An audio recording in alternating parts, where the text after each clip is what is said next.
Nuestra misión, entre otras muchas misiones, y lo veremos con las noticias, vamos a romper el ritmo con una historia preciosa y trágica también. Yo cuando escuché al compañero Carlos Largo que decía, hay una historia de los balleneros vascos, a mí me extrañó, porque algo sabía, pero mínimo, claro. Y es el compañero, el colaborador Ivón Pérez, el que ayuda a Carlos a reestructurar. Van a ver qué imágenes que nos han cedido, impresionante. Una historia que pasó en Islandia y que tiene que ver con los vascos, con las matanzas de vascos en Islandia. Es algo que yo creo que es un tabú. Es más. Bueno, ahora les cuento.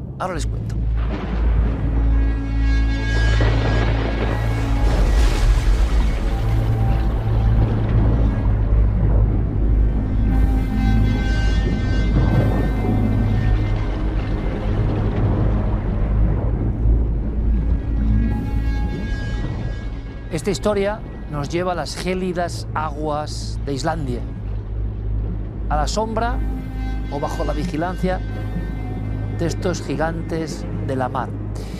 Verán lo sorprendente es que había un edicto que se mantenía vivo de las viejas leyes islandesas que tenía que ver precisamente con los balleneros vascos y donde había, de alguna manera, luz verde para darles muerte. Esta anomalía judicial curiosísima hizo que algunos investigadores comenzaran a tirar del hilo. ¿De dónde provenía esa circunstancia tan absolutamente singular? Por lo tanto, los vascos en Islandia eran mal vistos, ¿no? Hasta hace nada. Según siempre el papel, claro. El viejo papel, el legajo de las leyes antiguas. Bueno, es que los vascos eran balleneros reconocidos en Terranova, en todos los mares del norte. Y pasó algo en la helada Islandia. Algo que por lo menos yo no conocía. Algo que, como digo muchas veces, supera cualquier película. Y quizá por eso algunas personas han decidido filmar todo esto. Y ya verán qué historia. Hielo, sangre, venganza, leyes y ballenas.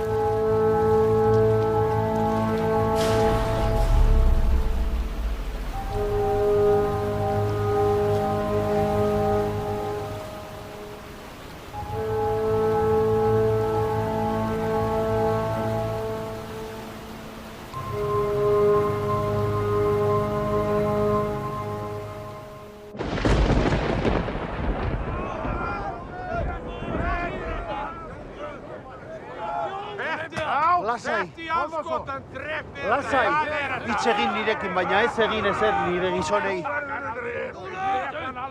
Erruki mesedez! Riski! Reiningi! Arrantzaleak besterik ez gara! Arrantzaleak besterik ez gara! Arrantzaleak...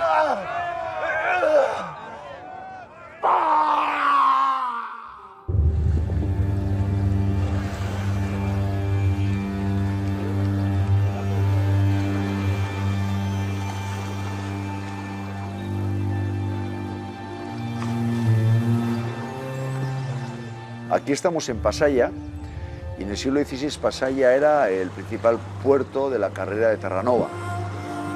Aquí zarpaban esas grandes expediciones que iban a cazar ballenas y pescar bacalao, tanto a Terranova como a Islandia, a Groenlandia, a Noruega, a esas zonas septentrionales.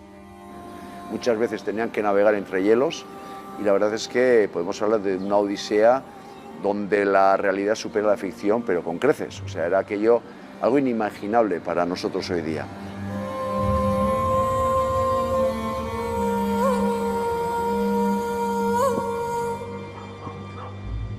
Keitio, Mutriku, Zarautz, Getaria, Donosti.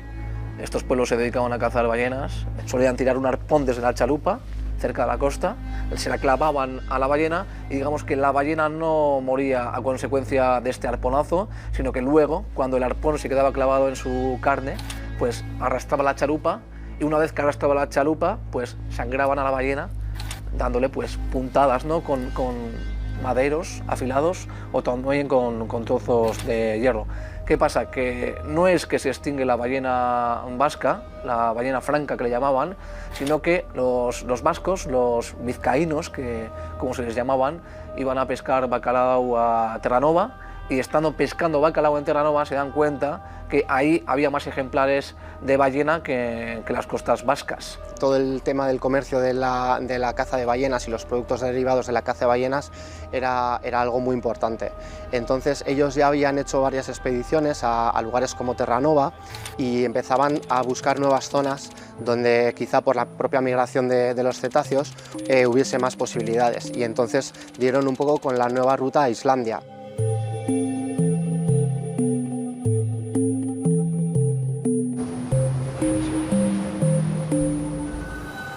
Euskalduna gara! Pedro Aguirre, Esteban Tellería eta Villafranca nontzikuak!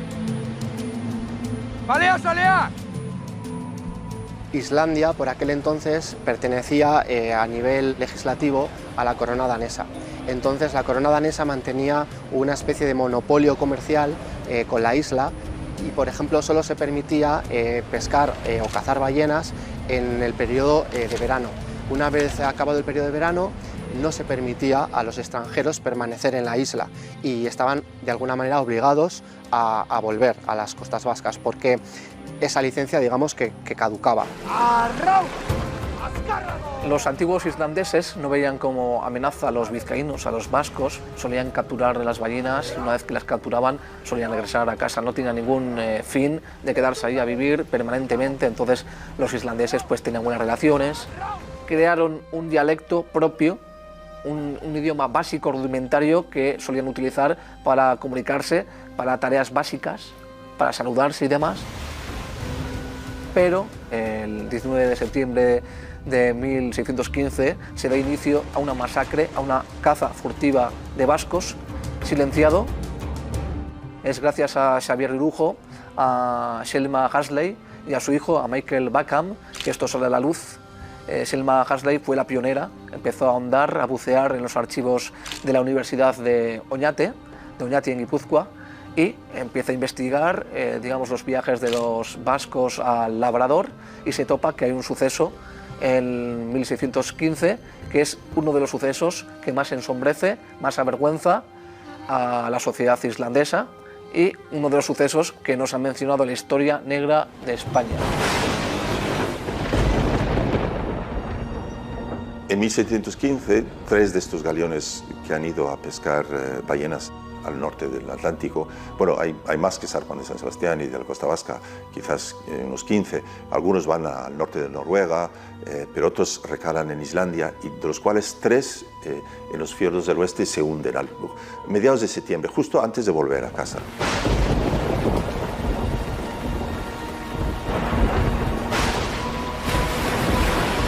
Esa misma noche llega una tormenta impresionante que mueve todos los bloques de hielo que están por la costa y los impacta como si fueran metralla en los propios barcos y los deja completamente inutilizados.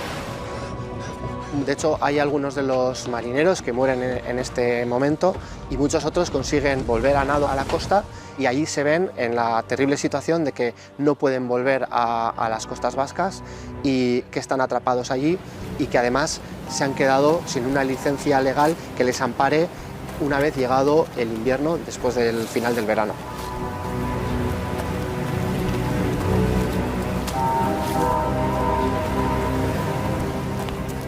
Tenían que hacerse con un barco para regresar porque no tenían cómo regresar. Eran 80 hombres, entonces la expedición se divide en 3 grupos. Por un lado está Esteban de Tellería, por el otro Pedro de Aguirre, y por último el capitán Martín de Villafranca, un capitán de San Sebastián de 26-27 años, no se tiene claro, robusto y con fama naviera. 50 de los marineros, que eran los marineros de 2 de los capitanes, Aguirre y Tellería, van hacia el sur, suroeste de Islandia, y esos sobrevivirían todo el invierno. Pero los otros 30, los marineros de Martín de Villafranca, se meten en un fiordo más al norte y también se separan ahí en 2 grupos de 12 y 18, algo así. Y son estos que son al final masacrados por una multitud de islandeses.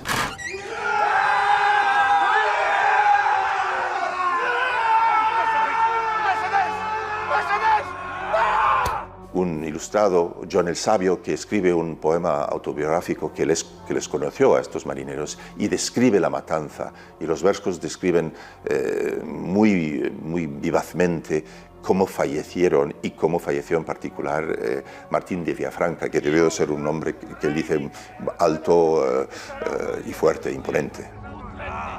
Consigue ir corriendo hacia la orilla, hacia las aguas gélidas.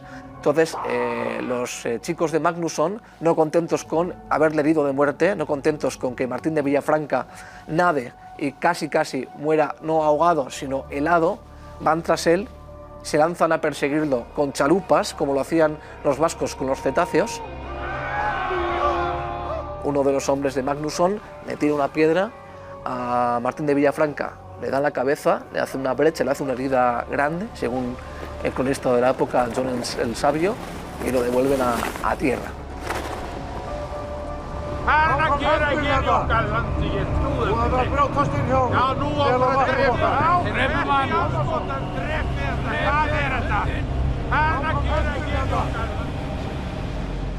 Le hacen una incisión desde el ombligo hasta el pecho y aún así, estando herido ya, prácticamente al borde de la muerte, Martín de Villafranca se levanta y se le caen las tripas. A sus hombres los torturan, los matan de una forma muy tormentosa, los hacen pedazos y por una parte los tiran a las gélidas aguas, a las frías aguas, y por otra parte los dejan al resguardo en tierra para que sean pasto de los animales salvajes. Uno de los 31 marineros de Martín de Villafranca sí logra escapar. Recorre bastantes kilómetros hacia la costa y se une con los otros 50. Y en la primavera lograron apoderarse de un barco inglés que vino a negociar en Islandia y lo único que sabemos es que se marcharon en ese barco.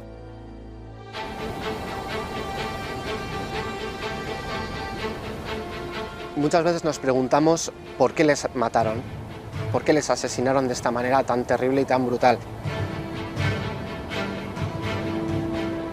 Es hasta el año 2015 que no se deroga una ley bastante famosa ya en Islandia que permitía asesinar a vascos, que si bien no estaba escrita en ningún lado, era una ley oral y que era pues una tradición. Se hace una especie de hermanamiento, van autoridades vascas, guipuzcoanas, islandesas y hacen un hermanamiento. Se construye un monolito, ¿no? para firmar las paces entre vascos e islandeses y acuden descendientes como Xavier Urquijo, es un historiador, un estudioso de la materia, casualmente descendiente de uno de los marineros asesinados y le estrechó la mano al descendiente de uno de los asesinos de su antepasado.